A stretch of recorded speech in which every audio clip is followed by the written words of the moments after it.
Que nos encontramos mais um domingo para a glória de Deus, mais uma semana bem, e quero compartilhar algumas coisas com os irmãos. Nós sabemos que essa semana foi uma semana atípica para nós como igreja, primeiro pelo falecimento da irmã Maria Vinagre, que por muito tempo esteve no nosso meio, mas Deus achou por bem recolhê-la e nós estamos contentes por ela estar na glória do Pai, mas ao mesmo tempo entristecidos, porque é da nossa natureza. Também a nossa irmã Priscila perdeu o avô dela, também está orando pela família dela.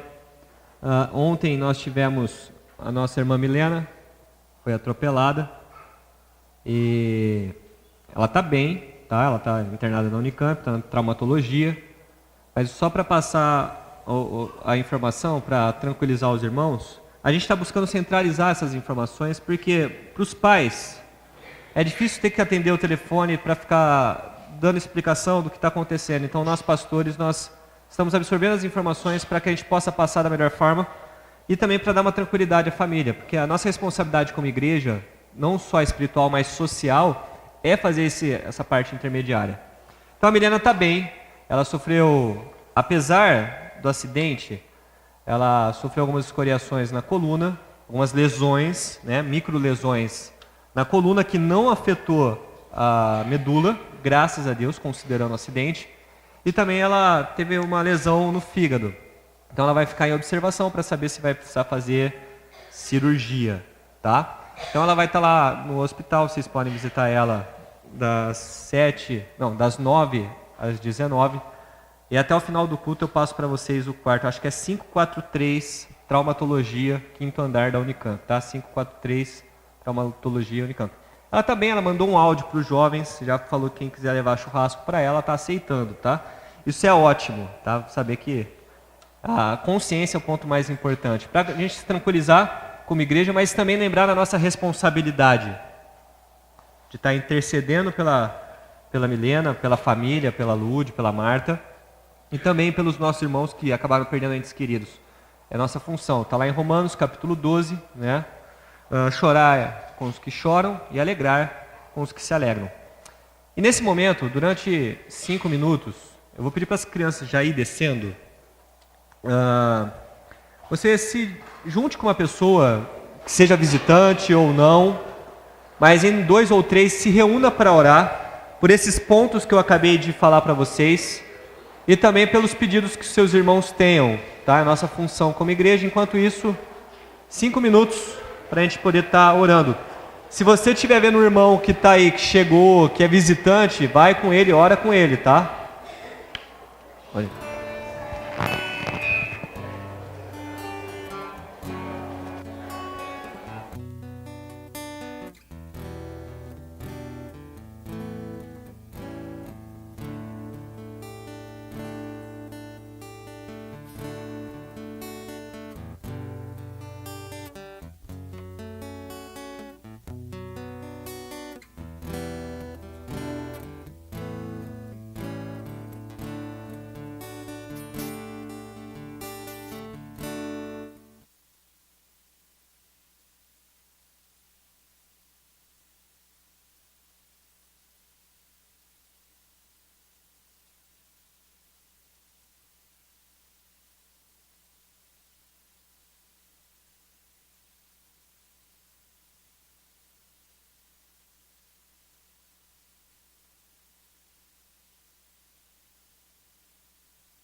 2, som.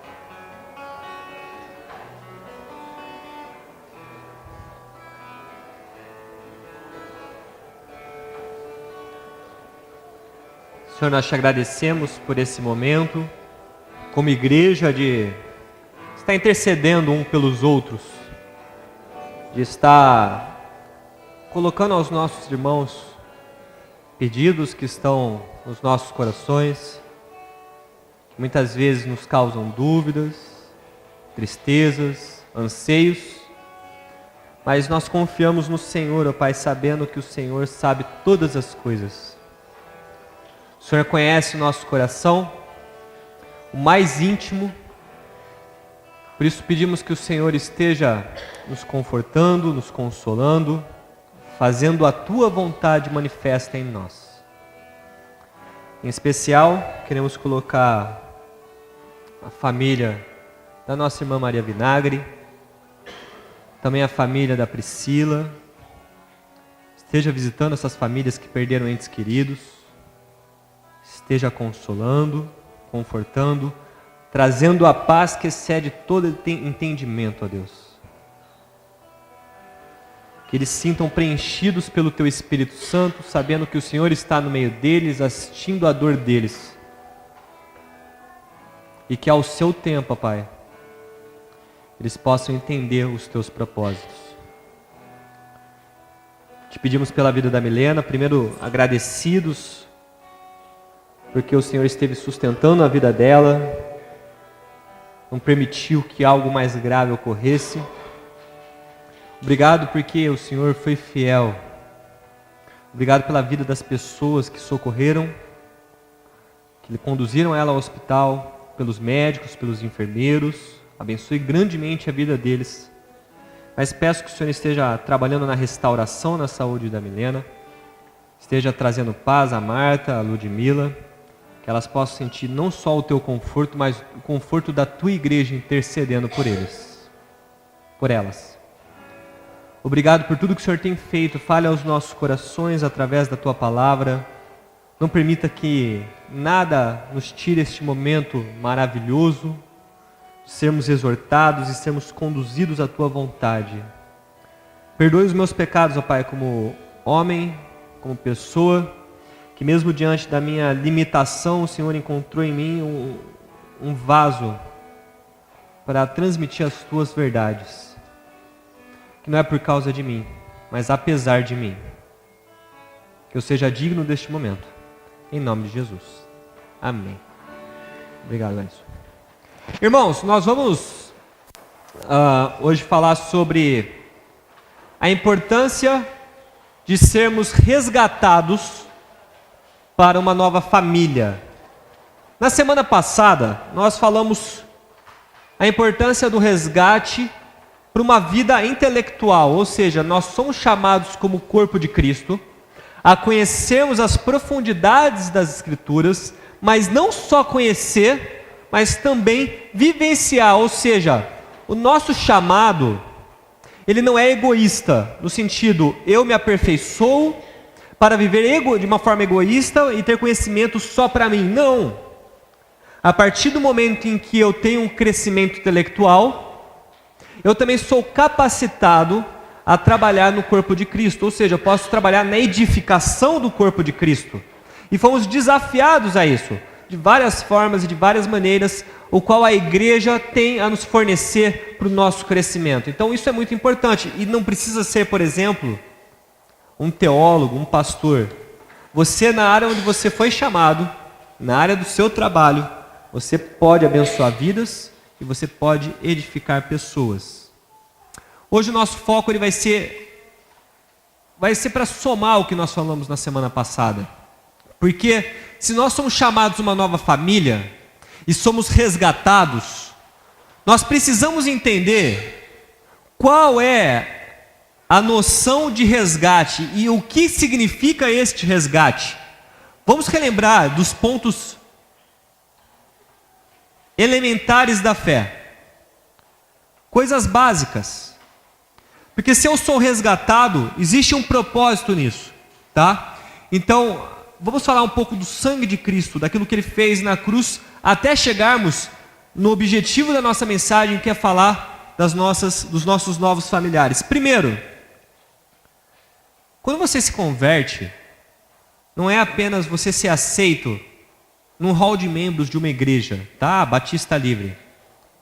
Existe uma implicação muito mais profunda, porque quando a gente começa a analisar o que Cristo fez na cruz, a maravilhosa obra dele, não tem como não ficar admirado pelas coisas que ele conquistou para que nós estivéssemos aqui hoje.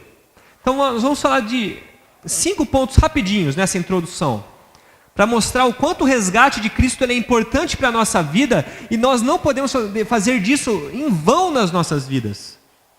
Viver como se Cristo não tivesse feito nada, como se a obra dele fosse apenas mais uma obra bíblica. Não. Porque quando a gente olha a Bíblia, panorama, principalmente do Antigo e do Novo Testamento, existe uma coisa muito profunda, que é a doença que o homem carrega desde Adão. A gente chama de pecado original. Nós estávamos afastados de Deus, nós vivíamos como se não houvesse Deus, segundo as nossas próprias vontades. A Bíblia fala que nós somos inclinados ao mal. Sem Cristo, somos inclinados ao mal. Não significa que nós vamos fazer o mal o tempo todo, tá? Isso é bem prático quando a gente olha Jesus conversando com as pessoas. Ele fala: olha, vocês sendo maus sabem dar coisas boas aos seus filhos, quem dirá o vosso Pai que está nos céus? Significa que até as pessoas sem Cristo conseguem produzir coisas boas. Sim. Mas existe um sintoma espiritual que, se nós morrermos hoje, a nossa condição eterna pode ser totalmente afastado daquilo que Cristo almejou a nós na cruz. Então, são 5 coisas importantes, que quando você se converteu, não sei se você sabe disso, ou se você se lembra, mas que Cristo nos proporcionou, e vai ser muito gratificante falar disso hoje, principalmente nessa introdução, porque vocês vão entender a profundidade do resgate. Vamos fazer uma analogia rápida, básica. Vou pegar o exemplo do que aconteceu ontem com a Milena. Eu não estou usando o exemplo só por causa do momento sensível, mas imagina se não tivesse pessoas preparadas para resgatá-la e conduzir ela de uma forma em que a vida dela fosse totalmente restaurada. É para isso que existem médicos e enfermeiros. Assim como tal, nós, como corpo de Cristo, precisamos entender que a mensagem do Evangelho, ela não vai agradar ao mundo. Nós falamos disso em certos momentos. E pontualmente, nós pastores frisamos isso na mensagem. Porque a mensagem do Evangelho é uma mensagem de contracultura. No sentido de que, se Cristo manda amar o seu inimigo, a sua natureza vai falar: não, eu vou odiar. O Evangelho manda você oferecer a outra face. A nossa natureza vai querer devolver o murro. São coisas que são verdadeiros paradigmas para nós, são difíceis na prática. Mas o Evangelho, ele traz ao mundo a esperança da salvação. E a partir do momento que nós nos convertemos a Cristo, mudamos o nosso caminho, mudamos o nosso rumo, acontece 4 coisas imediatas e uma que vai ser constante. Eu vou falar delas rapidinho. Primeiro, nós somos regenerados. 2 Coríntios capítulo 5, versículo 17 fala que nós somos novas criaturas. As coisas velhas se passaram, eis que tudo se fez novo. Ou seja, o Espírito Santo age na nossa vida, na nossa natureza, e transforma essa essência e regenera novas criaturas sensíveis à palavra de Deus. Esse é um ponto fundamental do Evangelho. E essa é uma das coisas mais profundas, no sentido de que Deus está mudando uma natureza pecaminosa para nos conduzir à vontade dele. Então a primeira coisa que o Espírito Santo faz nas nossas vidas é nos regenerar em novas criaturas. E isso é uma ação 100% do Espírito Santo. Não tem como você regenerar a si mesmo. Não tem como você santificar a si mesmo, por exemplo. Não tem como você salvar a si mesmo, segundo o Evangelho. Segundo, ao mesmo tempo, tudo isso acontece simultaneamente, tá, gente? É que na Bíblia a gente consegue fazer essas distinções, mas é para vocês entenderem o impacto do que Cristo conquistou por nós na cruz. Segundo, fomos unidos com Cristo. Ou seja, Cristo ele não só se identifica com você, mas como ele se une a você, de forma que ele se sensibiliza não só com a igreja, mas com cada um aqui. Pode ter certeza que quando a gente olha o Evangelho, quando Saulo, perseguia a igreja, Cristo se identificava com a igreja perseguida e com o sofrimento deles. Olha o que Cristo fala para Saulo: Saulo, Saulo, por que me persegues? Paulo não estava perseguindo a Cristo particularmente. Paulo estava perseguindo os cristãos. Cristo ele se identifica com a igreja e com o sofrimento, de forma que no momento que nós nos convertemos, nós somos unidos com ele e fazemos parte deste corpo. Tranquilos? Tudo isso faz parte do momento da conversão. Por isso que o resgate ele se torna profundo. Terceiro, nós somos justificados. A Bíblia fala que o nosso destino era o inferno. Que Deus, através da sua justiça, poderia nos mandar para onde Ele quisesse. E eu sei que isso é meio forte de se ouvir. E infelizmente alguns evangélicos têm relativizado essa verdade. Que parece que falar do inferno parece que é meio pesado, então não vamos falar sobre ele. Não, a Bíblia fala. Mas é através dessa dimensão de entender qual seria o nosso destino final, que nós vamos compreender maior o amor de Deus através de justificar o ser humano, todo ser humano, através do amor dele e através do sangue dele derramado na cruz. Então a justificação é o quê? Nós sermos considerados justos diante do Senhor. Nós não éramos justos, nós éramos pecadores. Agora que eu creio, eu sou justificado pelo sangue de Cristo. Então a ira de Deus não se encontra mais em mim. Tudo isso falando da obra da cruz. Quarto ponto. Nós somos tidos como filho por adoção. Imagina o seguinte. É tendência natural nós estarmos na estrada e você pegar e olhar aquela frase de caminhão. A gente comenta muito isso na escola teológica. Não sou o dono do mundo, mas sou filho do dono. Essa é uma das frases mais mentirosas, porque se você não crê em Cristo, desculpa, a Bíblia diz que você é uma criatura, você não é filho de Deus. João, capítulo 1, versículo 12. Para muitos isso vai soar estranho, mas essa é a verdade bíblica. Você só é filho de Deus no momento em que você crê no Evangelho e na obra maravilhosa de Cristo na cruz. Então nós somos tidos como filhos por adoção. E como filhos por adoção, participamos das promessas de Cristo, das alegrias do reino vindouro, mas também do sofrimento que é ser cristão. O apóstolo Paulo falava isso: se você quiser viver piedosamente em Cristo, você será perseguido. Isso é uma característica natural. Se somos filhos, vamos viver como Cristo, mas também vamos padecer como Ele. Faz parte. Essas quatro coisas, regeneração, união com Cristo, justificação e adoção, é a profundidade do que Cristo nos proporcionou na cruz. É uma salvação sem igual, porque aí nós temos que fazer uma comparação com todo respeito a outras religiões. Com todo respeito. Porque se a gente analisar outras religiões, você pode se salvar. Você, através de boas obras, você pode alcançar a salvação, ou como religiões orientais, se você viver num estado bom, puro de espírito, negando as coisas da carne, você pode chegar ao nirvana, o homem perfeito. Ao contrário, e aí eu vou lembrar muito das palavras do D. Emerson ontem. Ontem o D. Emerson pregou nos jovens. E, gente, foi de encontro do que nós estamos falando hoje, mas de coisas que eu estava precisando ouvir. O D. Emerson nos lembrou que, quando nós falamos da graça de Deus, a graça é um favor imerecido, no sentido de que nós não merecíamos o céu, mas Deus, através do amor dele, nos proporciona isso através do sangue de Cristo. Isso se chama graça. Graça, maravilhosa graça.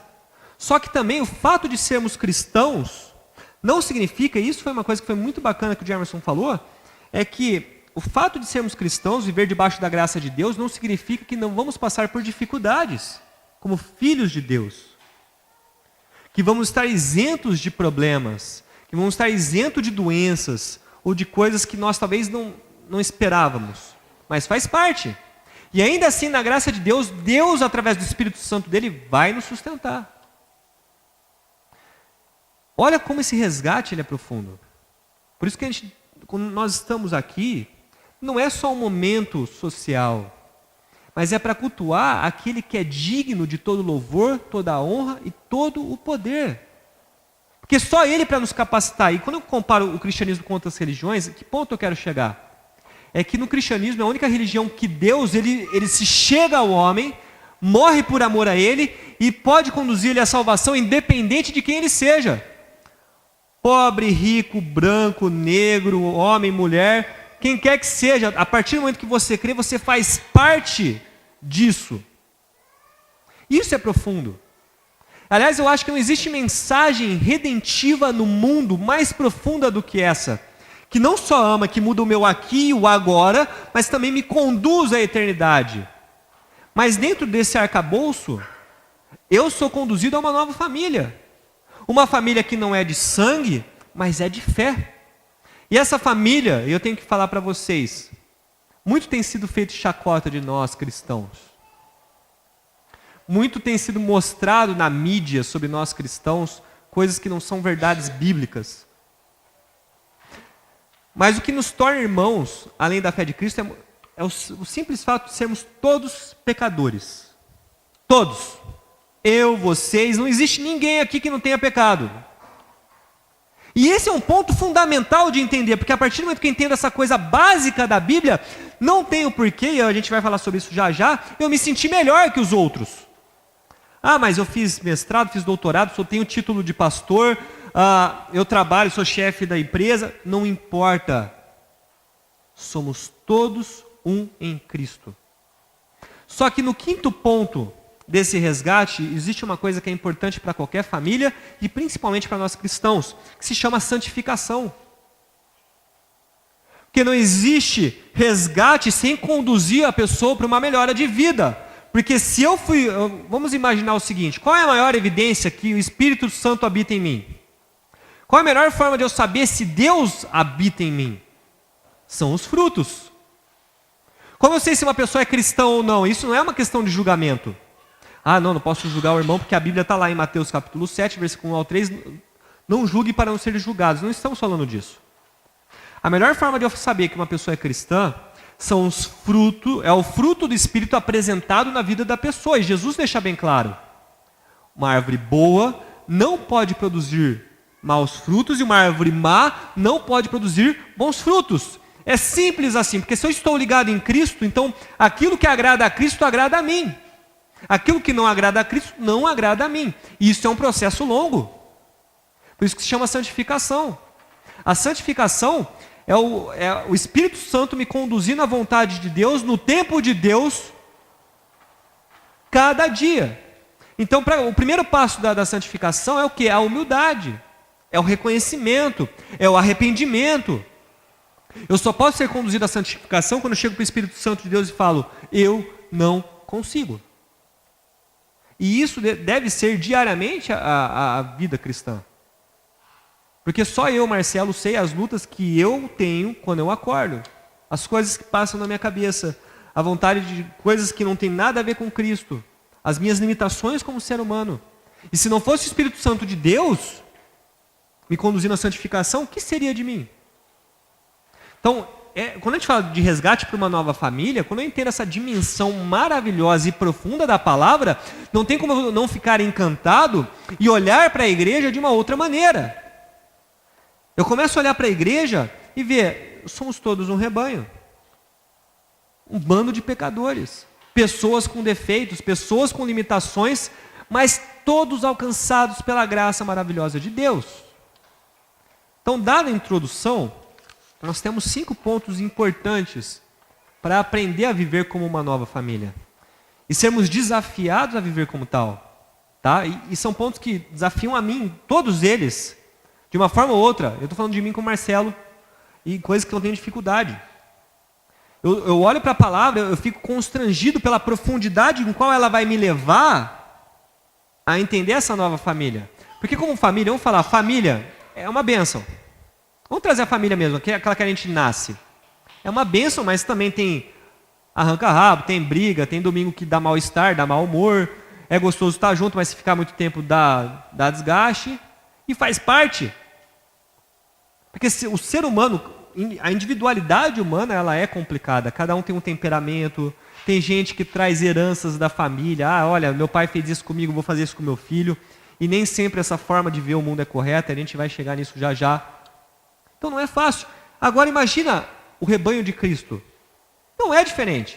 Essa nova família em Cristo, analisando por essa perspectiva, ela se torna muito mais fascinante. Fascinante e desafiadora, quando eu começo a entender as limitações de cada irmão meu. Então, o primeiro ponto da nossa mensagem hoje, para essa nova família, é uma coisa que Jesus vai nos desafiar, que a gente chama isso de viver em amor. Vamos lembrar, esse é o primeiro ponto, viver em amor. Qualquer família, para ser bem-sucedida, ela tem que ter amor. Imagina você ter um relacionamento, você casa com uma pessoa que você não ama, igual aqueles casamentos arranjados, que a gente tinha 200 a 300 anos atrás, onde quem escolhia não era você, era o seu pai e sua mãe. E com o tempo você teria que aprender a conviver com a pessoa para aprender a amar ela. Não. Nós amamos, escolhemos as pessoas, e o amor vai ser sempre o elo fundamental e o vínculo de qualquer relacionamento. Mas isso é verdade para a família, isso é verdade para a fé. O vínculo do amor vai ser sempre a verdade que vai ser sempre o sentimento que vai nos conduzir, vai nos manter unidos como família, dependendo das coisas boas e dependendo das coisas ruins. Olha que Jesus diz.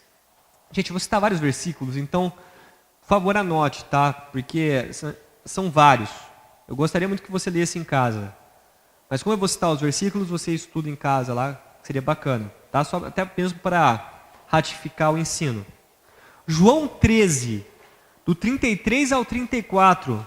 João 13, do 33 ao 34, Jesus nos diz o seguinte: Eu vos dou um novo mandamento, que vos ameis uns aos outros, assim como eu vos amei, que também vos ameis uns aos outros. Nisto conhecerão que sois meus discípulos, se tiverdes amado uns aos outros. Jesus, ele se coloca como modelo de amor. Olha, Jesus, quando ele fala um novo mandamento, vamos lembrar que o amor é um mandamento que já está no Antigo Testamento. Se vocês lerem Êxodo, se vocês lerem Deuteronômio, vocês vão perceber que amar a Deus de toda a tua força, de toda a tua alma, de todo o teu entendimento, é um mandamento antigo. E ao próximo como a ti mesmo está lá em Levíticos. Só que a estrutura que Jesus vai usar aqui é o seguinte: ameis uns aos outros como eu vos amei. Então ele é o modelo. E analisando o amor de Jesus não tinha fronteira. O amor de Jesus não tinha etnia. O amor de Jesus não se importava com classe social. O amor de Jesus não se preocupava com pessoas, com as vestimentas em que elas se encontravam. O amor de Jesus não se preocupava se a pessoa pertencia ou não à religião judaica. O amor de Jesus não se preocupava qual era o pecado da pessoa, mas o que ele poderia fazer para transformar a vida dessa pessoa. É simples assim. É simples olhando para Jesus. Não significa que é simples na hora que a gente vai por isso na prática. Por isso que o Espírito Santo está aí para nos auxiliar. Mas olha como é interessante falar de viver em amor. Porque não é um vínculo somente para aqueles que estão dentro da igreja. Imagina o seguinte: se é o elo que sustenta essa família, o amor, usando o modelo de Cristo, vai me impulsionar a amar também aqueles que estão fora. Amar aqueles que são diferentes. Amar aqueles que estão à margem, os marginalizados. O amor de Jesus vai fazer com que eu tenha sensibilidade à dor alheia. Para que eu possa, no momento, num desespero, ser de repente um porto seguro essa pessoa. Possa talvez ser a única vez que ela vai ouvir falar do amor de Deus. Então este amor, ele é profundo. Mas ele tem que ser prático. Os discípulos tiveram dificuldades de entender isso. Vamos explicar o seguinte. Jesus quando estava com seus discípulos, eles não entenderam de imediato isso. Isso fica evidente quando nós lemos o livro de Atos. O apóstolo Pedro tinha um problema muito grande de pregar o evangelho aos gentios, ou seja, aqueles que não eram de Israel. Deus teve que aparecer através de um sonho em Atos capítulo 10 para ele. Para falar, não, a minha palavra deve ser também aqueles que não são de Israel. A igreja de Tiago, leiam um livro de Tiago, era uma igreja que colocava à frente os ricos e colocava os pobres atrás e fazia acepção de pessoas. Então não foi fácil para eles, mas era possível através de Cristo. Assim é com nós também. Esse amor às vezes não é fácil, mas é possível quando estamos focados em Cristo. Olha só, para não falar que estou falando apenas de Cristo, vamos olhar Romanos, uma carta do apóstolo Paulo, um cara que perseguia, tinha ódio por cristãos. Mas olha o que o apóstolo Paulo fala em Romanos capítulo 12, versículos 9 e 10. Romanos capítulo 12, versículos 9 e 10. Diz, o amor seja sem hipocrisia. Detestai o mal apegando sempre ao bem. Amai-vos cordialmente uns aos outros com amor fraternal, preferindo-vos em honra uns aos outros. Olha como isso é interessante. O amor seja sem hipocrisia, ou seja, seja sem fingimento. Sem eu falar, irmão, Deus te abençoe, eu te amo, vai na paz, sendo que no meu coração está cheio de rancor, de mágoa e de ódio. Quando eu era ministro de louvor no passado, antes de voltar para o louvor recentemente, eu fazia uma coisa que é a tendência do nosso meio evangélico, mas hoje eu me arrependo porque talvez eu tenha levado muitos irmãos à hipocrisia. Quando chegava, vira para o irmão do seu lado, diz eu te amo.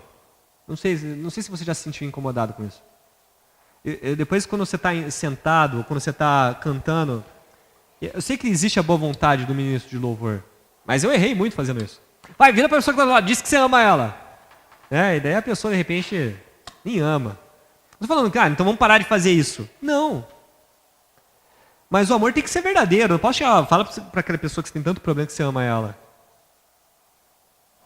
O amor tem que ser sem fingimento. O amor deve ser fraternal. E a palavra fraternal aqui vem do grego philos, que é o amor de família mesmo, amor de sangue. Aquela coisa que você se doa para a pessoa.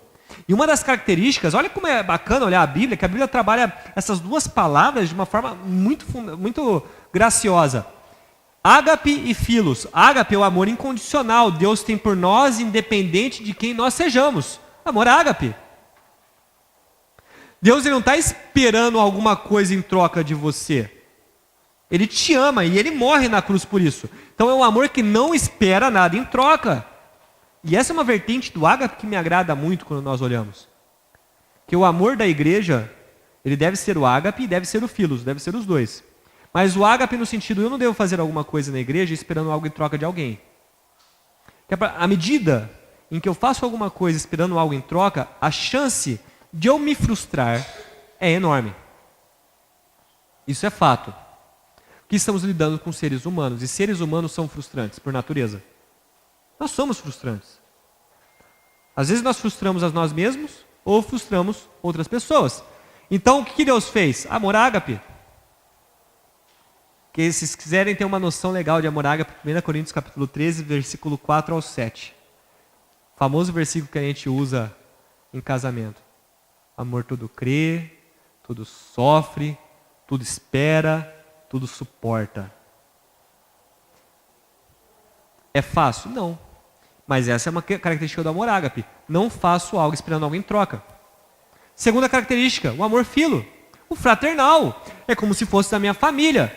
Não é família de sangue, mas é família da fé. E se é família da fé, eu devo amar as pessoas que estão neste meio. E devo dar preferência a elas. Você vai ouvir isso muito na Bíblia. Fazei sempre, primeiramente, aqueles que são da família da fé. Isso é elementar. Só que quando a gente começa a olhar o ser humano, vamos imaginar, vocês estão na primeira igreja Batista Livre. Pô, legal. Situei vocês. Mas olha, nós não somos perfeitos. Mas isso não deve nos acomodar a ponto de falar, tá vendo? Eu sou pecador mesmo, a gente vai viver desse jeito. Não. Mas a partir do momento que você entender que não há perfeição nas pessoas aqui, mais fácil vai ser entender a missão de Cristo. É muito mais fácil. É mais fácil você olhar para o irmão, entender o limite dele e reconhecer que o limite dele pode ser o seu. Ou que o limite dele talvez não seja o seu, mas você pode ajudá-lo. É a mutualidade da fé. Faz parte. É o pacote todo. Não adianta você falar, eu quero ir para o reino, mas não quero pagar o preço. Eu não quero pegar a minha cruz. Jesus não dá essa opção para nós. Aliás, essa é uma opção que Jesus não dá.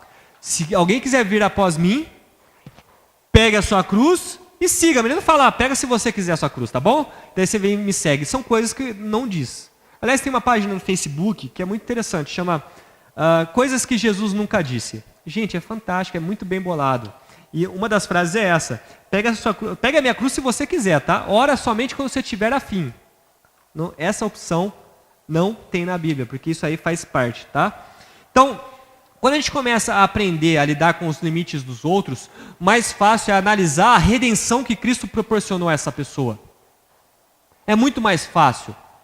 Porque eu não coloco sobre uma pessoa algo que ela não é. Olha que uma das grandes críticas de Jesus aos fariseus era o seguinte: vocês fariseus, está lá em Mateus capítulo 23, vocês são hipócritas. Por que vocês são hipócritas? Porque vocês colocam peso nos ombros das pessoas que nem vocês conseguem carregar. Será que a gente não faz isso em nome do amor dentro da igreja? Será que a gente não coloca peso no ombro das pessoas e falta um pouco de amor? Estou falando olha, gente, pelo amor de Deus, eu não estou falando para você concordar com o pecado. Não estou falando para você, não, ele é pecador assim mesmo, deixa ele viver nesse pecado. Não estou falando disso.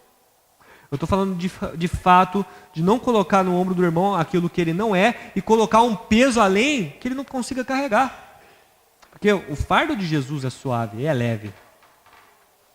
O que nos leva ao segundo ponto. São 5, mas são 5 que são essenciais para entender essa nova família. Se o primeiro é o amor, e esse amor compreende respeitar, esqueci o terceiro, mas daqui a pouco eu lembro. Se envolve todas essas questões que são partes do vínculo afetivo, tem um segundo ponto que ele é essencial, que é não pensar de si mesmo além do que convém. Não pensar de si mesmo além do que convém. Quem que vai nos dizer isso? O apóstolo Paulo. Ele fala o seguinte: porque pela graça que me foi dada, digo a cada um dentre vós que não tenha de si mesmo um conceito mais elevado do que convém, mas que cada um pense de si sobriamente, conforme a medida da fé que Deus repartiu a cada um. Romanos capítulo 12, versículo 3. Olha que dica fantástica que o apóstolo Paulo nos dá. Não pense de si mesmo além do que convém.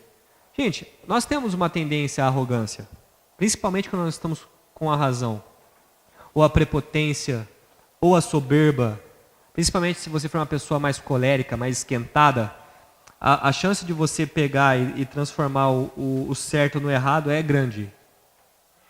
Então, pare e reflita. O que você pensa sobre você?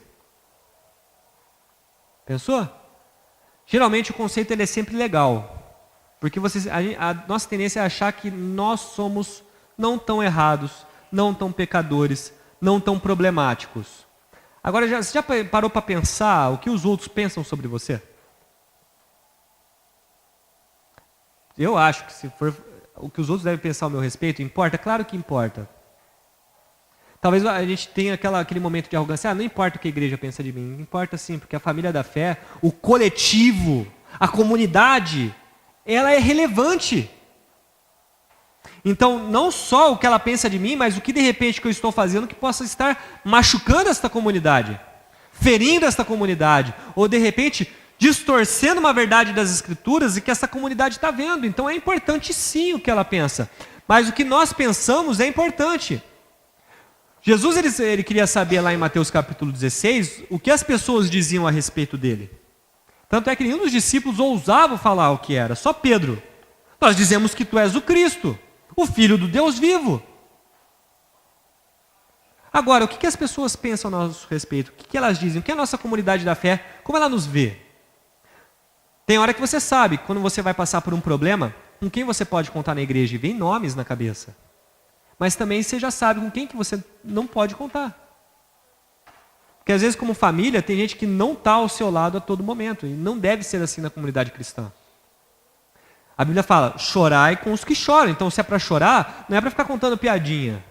Não é para tentar ficar limando a pessoa quando ela não quer ser animada. Porque talvez não é o momento. Porque a Bíblia trabalha as diferentes nuances que existem na vida. A alegria, o luto, o estar bem. Ela vai trabalhar. Você pega lá Eclesiastes, há um momento para viver, há um momento para morrer. Se há um momento para morrer, nós falamos que a gente tem pessoas hoje na igreja que estão sofrendo de luto. Então não vai ficar querendo agradar a pessoa fazendo piadinha, achando que você é um palhacinho de circo.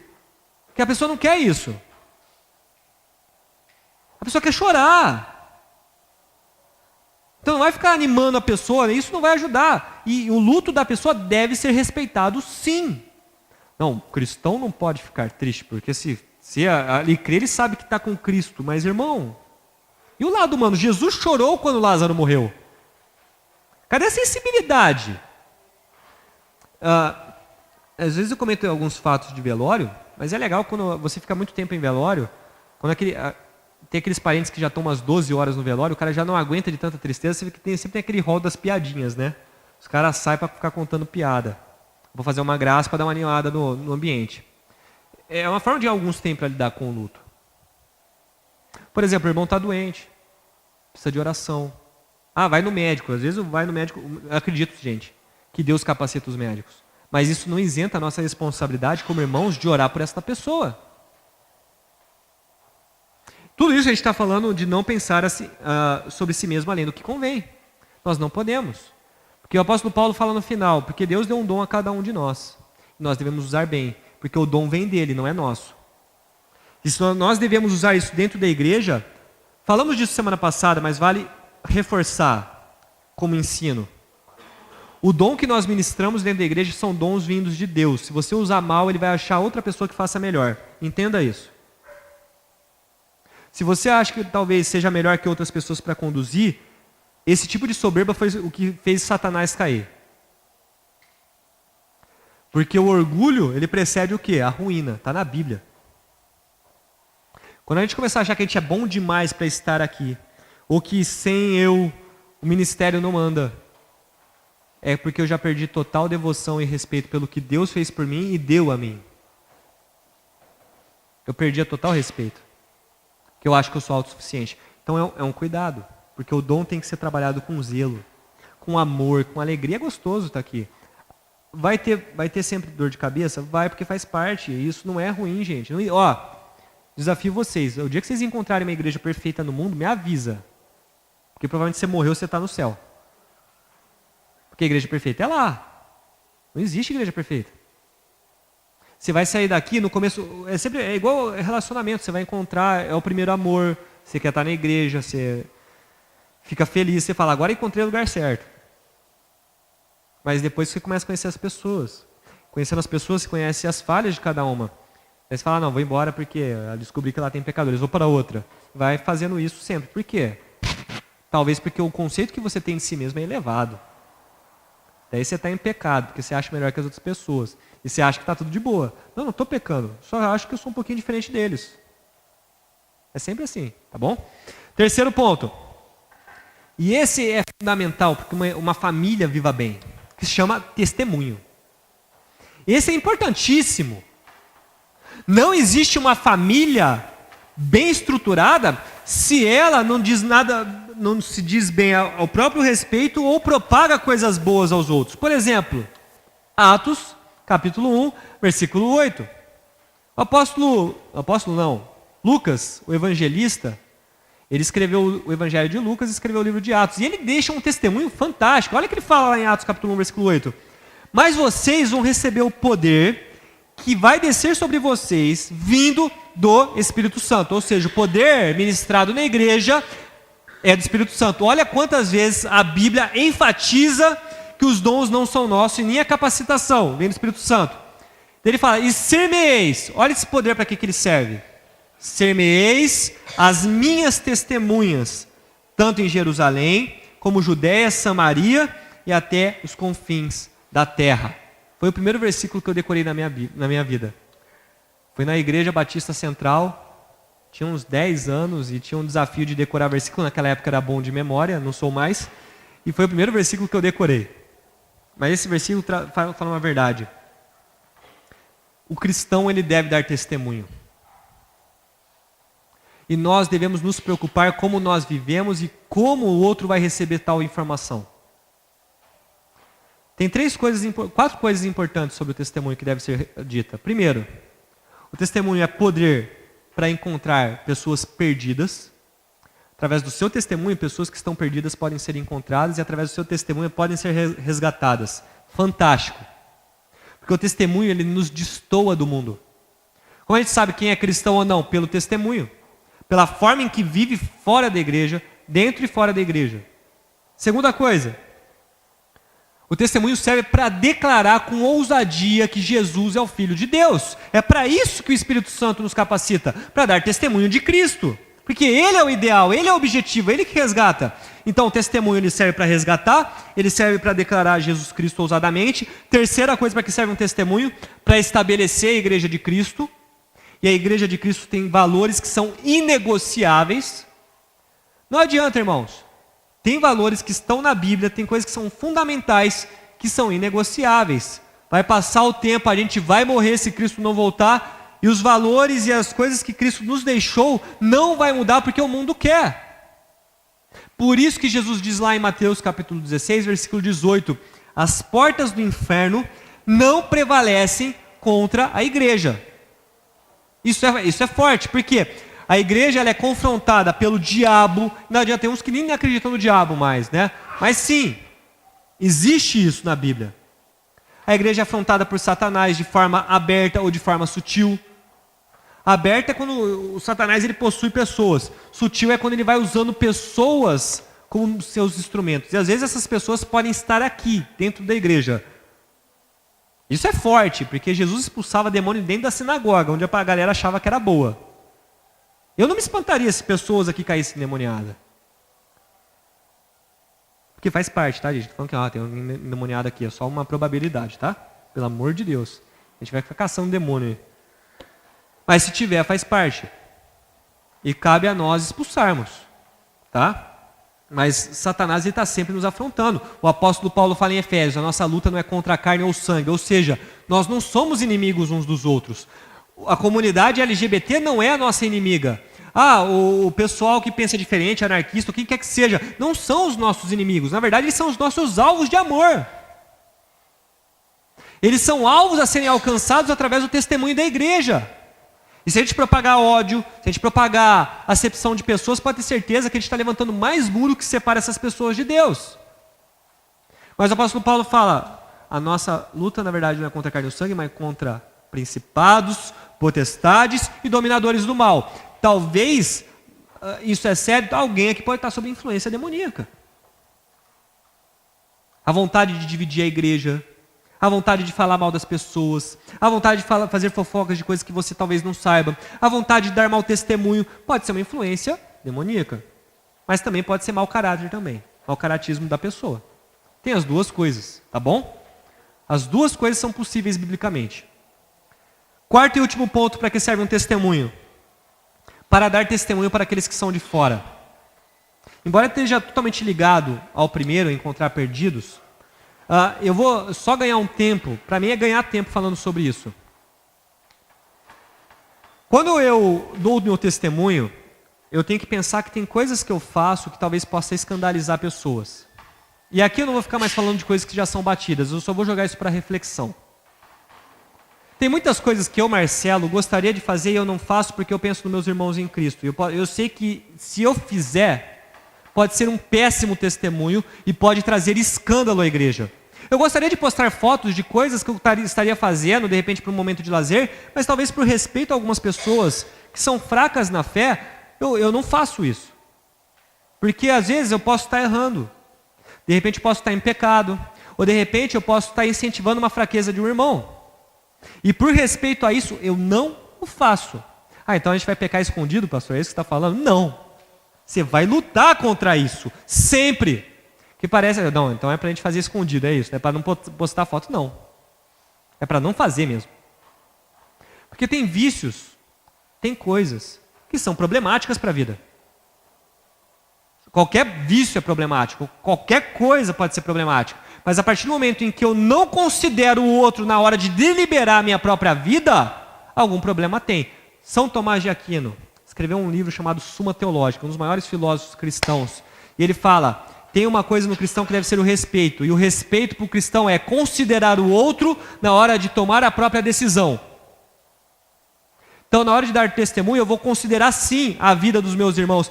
Eu vou fazer, eu quero que se dane a igreja, não quero nem saber o que a igreja pensa sobre o que eu vou fazer. Eu vou fazer, pronto, acabou, porque a minha vontade está maior sobre a igreja. Se ele entendeu errado, o problema é dele.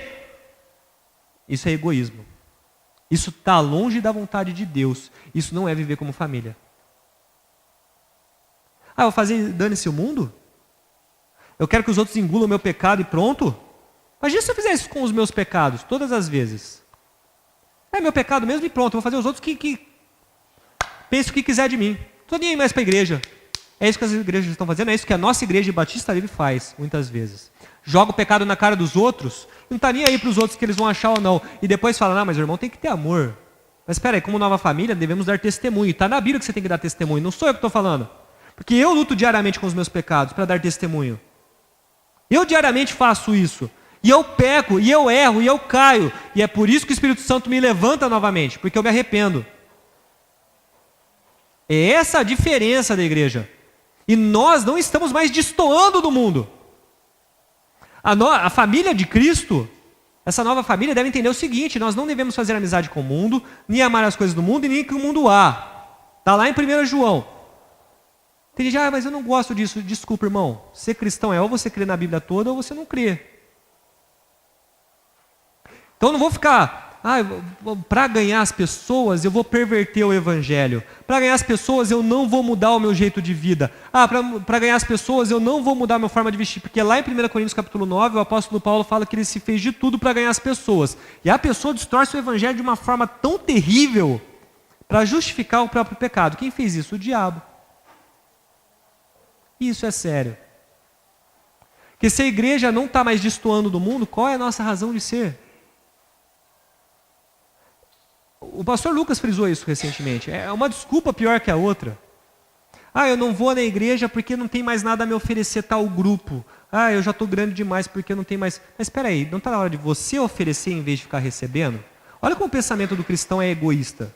Olha como o pensamento do crente atual, ele é totalmente narcisista. Ele só vai para a igreja se ele for beneficiado em alguma coisa. Ele em si mesmo não pode doar a ele como presença para outras coisas.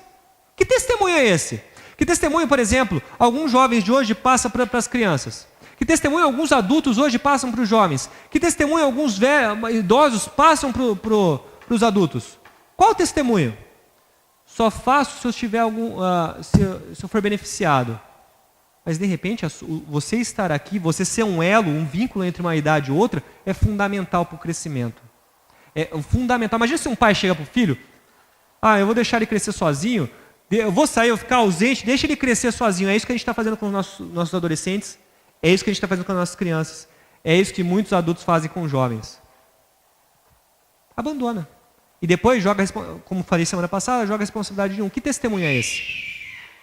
Isso é um péssimo testemunho, desculpa. E a nossa igreja faz muito isso. A nossa realidade. Eu sei que tem visitantes, isso faz parte. Não somos perfeitos, tá bom? Não somos perfeitos. E eu quero que você sinta muita vontade aqui. Muita vontade mesmo, porque a gente fala a verdade desse jeito. Mas a gente está vendo o elo. Sabe por que Israel foi destruída várias vezes? Porque o elo que mantém a fé foi abandonada. Vê lá, Juízes.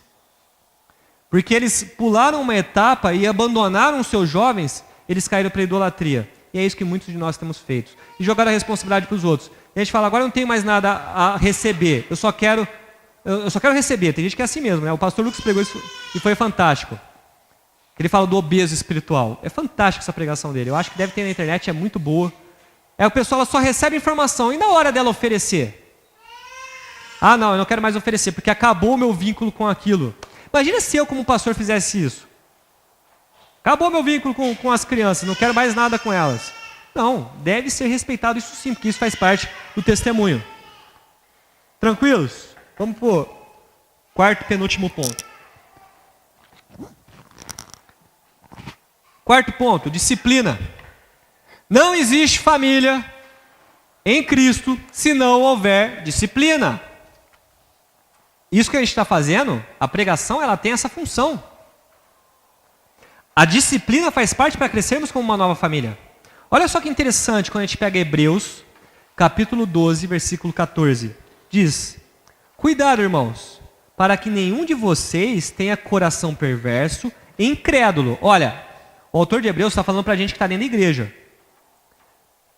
Coração perverso e incrédulo, que se afaste do Deus vivo. Pelo contrário, exortai-vos uns aos outros todos os dias, durante o tempo que se chama hoje, de modo que nenhum de vocês seja endurecido pelo engano do pecado, pois passamos a ser participantes de Cristo, desde que, de fato, nos apeguemos até o fim, com confiança naquilo que temos desde o princípio. Olha que forte que o autor de Hebreus está falando. Não seja com coração perverso não seja incrédulo. Se arrependa enquanto é tempo, o dia que se chama hoje. Exorte uns aos outros, todos os dias. Exortar é encorajar, mas também é corrigir. E ó, a gente falou sobre isso em... Nossa, vou falar, tô lembrando da data, mas dificilmente vocês vão lembrar que vocês ouvem pregação todo domingo.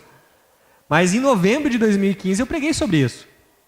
Mateus capítulo 18, sobre as disciplinas na igreja. O apóstolo Paulo ratifica isso em 1 Coríntios capítulo 5, e em 2 Coríntios capítulo 1. A disciplina, ela é necessária para que nós cresçamos como discípulos de Cristo, porque o radical é o mesmo, disciplina e discípulo. Faz parte. Qual pai ou mãe, tendo um filho, vendo ele correndo aqui, e daí ele se debruça, dá até fio na barriga de pensar, ele se debruçando ali no parapeito para cair. Não vai pegar, vai socorrer, mas depois não vai dar uma bronca. Ó, você não faz isso, porque se você cair, você vai machucar, pode acontecer uma coisa grave. Qual pai vai falar, não, pode ir lá, filhão, vai com fé, vai com vontade, tá tudo certo o que você está fazendo, tá? Papai tá amando o que você está fazendo. Ou quando a criança pega e bate na cara do pai, bate mais, filho, bate mais, que papai gosta muito disso, viu? Papai adora quando você fica assim violento quando você é bebê. Quando cresce, mata o pai. Ou a mãe, né? Qual pai ou mãe não vai exortar? Qual pai ou mãe não vai disciplinar? Qual pai ou mãe não vai pôr de castigo? E a nova família faz... É isso. É você disciplinar no amor. É disciplinar no carinho. Às vezes ser firme. Você vai ter que ser firme. Enérgico. Né? Eu já conversei com vários pais, eu não tenho essa experiência. Mas... eu lembro que eu conversava com a minha mãe, mas os pais aqui, quanto pai não deu bronca no filho, o coração não ficou pesado? Mas tem que manter. E o pai e a mãe tem que falar uma língua só. Porque o filho, ele sempre descobre qual é o lado mais fraco. O filho, ele vai sempre descobrir quem é o lado mais fraco da relação. Ah, o meu pai disse não, vai para a mãe disse sim, ou vice-versa. O pai às vezes fica muito tempo fora, quer agradar o filho, a mãe diz não, daí vai o pai, não, filhão, pode. Assim deve ser a igreja. Nós líderes, diáconos, pastores, líderes de ministério, o amor deve estar sempre em alcançar as pessoas, discipliná-las sempre no amor, buscando a restauração da vida dessa pessoa, não a condenação. Nós não estamos mais no tempo medieval de fazer inquisição. Vamos botar fogo na pessoa, vamos ficar vendo, ó, que sirva de exemplo, hein? Bruxa! Não. Porque isso foi um equívoco de nós cristãos. Não adianta falar que foi a igreja católica, que nós evangélicos também afogamos muitas pessoas, viu? Está na nossa história. É que os evangélicos não falam porque mancha o filme, né? Mais fácil falar dos católicos, é errado. Mas presta atenção nisso, a disciplina ela faz parte. Para crescermos como uma família forte, estruturada, a disciplina ela sempre vai ser um meio para nos ajudar. E último ponto. Se o quarto é a disciplina, o último ponto é o cuidado. Disciplinar é bom? É necessário, não significa que é bom. Ninguém aqui é masoquista, tá? É bom ficar disciplinando as pessoas. Mas o quinto ponto ele é essencial: cuidar das pessoas. Tiago, capítulo 1, versículo 27 fala: a religião que Deus, nosso Pai, aceita como pura e imaculada é esta: cuidar dos órfãos e das viúvas em suas dificuldades e não se deixar corromper pelo mundo. Não adianta eu pregar o evangelho. Não adianta eu falar para a igreja: olha, estamos todos unidos para ir para o reino dos céus. Se tem irmãos em Cristo passando por necessidades básicas enquanto estão aqui, e a gente não se sensibiliza a talvez olhar um irmão que está passando com fome, falta de emprego, porque é nossa responsabilidade como família em Cristo, estarmos sensíveis a essas questões. Quando a gente pega lá o princípio do dízimo, que foi tão distorcido por algumas vertentes cristãs, quando a gente pega o Antigo Testamento, o princípio do dízimo sempre foi fantástico. Cuidar dos órfãos, das viúvas, dos estrangeiros e dos levitas, que eles não tinham posse, era a única tribo de Israel que não tinha. E olha só, para que houvesse uma igualdade, para que não houvesse gente passando necessidade, o princípio do dízimo vale até hoje. Então por isso que quando a gente ajuda, a gente não visa apenas a obra como geral, mas tem irmãos que precisam disso. Então como família, quem aqui tendo um parente, sabendo que está passando por dificuldade, não vai socorrer, não vai ajudar, não vai buscar meios para que isso seja alcançado? E eu acho que esse é um dos pontos mais importantes. Nós não devemos ir à igreja apenas nos considerarmos família da fé, mas não entender o plano como um todo do que é ser família. E nós falamos de 5. 5 são muito importantes. Só para lembrar, falamos do amor de Deus, do amor um ao outro. Falamos de não se considerar melhor que os outros. Falamos do testemunho. Falamos da disciplina e falamos do cuidado. Devemos cuidar dos nossos irmãos. Sempre e sempre e sempre. Isso não é negociável. Jesus cuidava das pessoas. Olha, quando a gente olha o Evangelho, vê quantas vezes Jesus prega. Sempre. Mas quantas vezes ele cuida das pessoas. Ele está preocupado se elas estão com fome ou não. A primeira multiplicação foi isso. Os discípulos eram igual eu. Ou eu sou igual aos discípulos, né? Vaza povo, porque não tem mais o que comer. E Jesus vai lá e multiplica porque fala que Jesus está com compaixão das pessoas. Precisamos ter mais compaixão.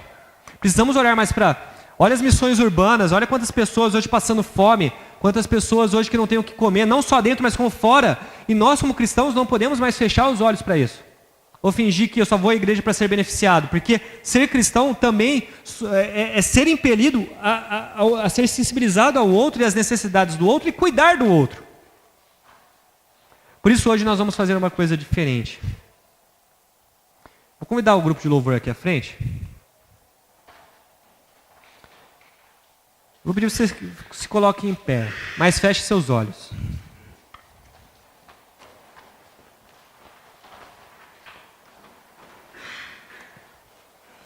Feche seu olho, esquece quem está do seu lado.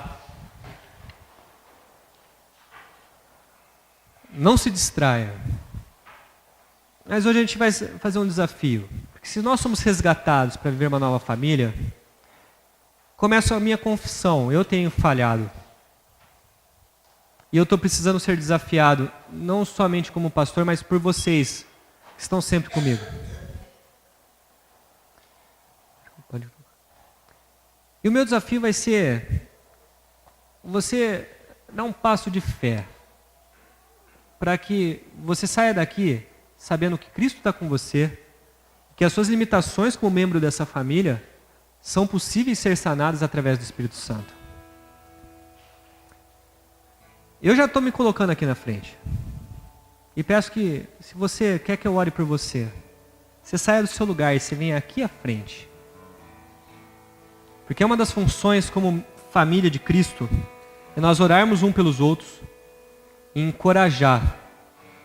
Se você não está conformado com a sua vida espiritual, com a sua forma de ser igreja, vem aqui à frente, nós vamos orar, nós vamos se desafiar a juntos superar os nossos pecados as nossas limitações, para que como corpo de Cristo sejamos uma família saudável, sejamos uma família forte no Evangelho, sejamos uma família unida, que ama estar aqui, que ama incondicionalmente todos e a obra que nos foi dada. Que sejamos desafiados a entender o resgate que falamos do começo, da profundidade do sangue de Cristo e daquilo que Ele nos proporcionou nesse resgate.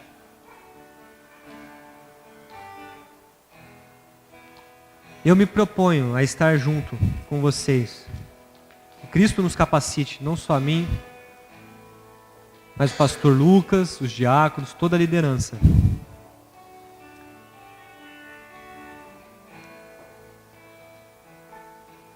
Vamos orar. Senhor, nós te agradecemos por essa oportunidade de ouvir o Teu Evangelho, de ouvir a Tua Palavra, de saber, ó Pai, quão profundo foi esse resgate. E quão maravilhoso é participar desta nova família.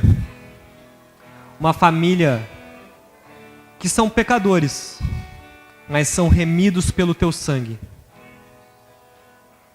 Esteja abençoando esta igreja, a primeira igreja Batista Livre. Abençoe a sua liderança. Abençoe todos aqueles que aqui estão, sempre nos capacitando e nos colocando em pé para sermos edificados e sermos transformados conforme Jesus Cristo, ó Pai. Em especial, quero pedir por esses que estão aqui à frente. Peço por mim também, porque eu também me coloco, Pai, nessa situação. Muitas vezes tenho falhado como membro desta família, deste corpo, desta comunidade que foi colocada pelo Senhor, estava nos planos do Senhor. O Senhor levantou missionários, pessoas para estar aqui. Nos capacite, ó Deus. Esteja nos colocando sensíveis à Tua Palavra. Esteja quebrando todo orgulho, toda arrogância, toda soberba. Esteja, Pai, sempre tirando o nosso estado de pecado, de coisas que nós fazemos que o Senhor não se agrada. Mas esteja nos conduzindo, ó Deus, à Tua vontade. Esteja nos santificando conforme a Tua vontade.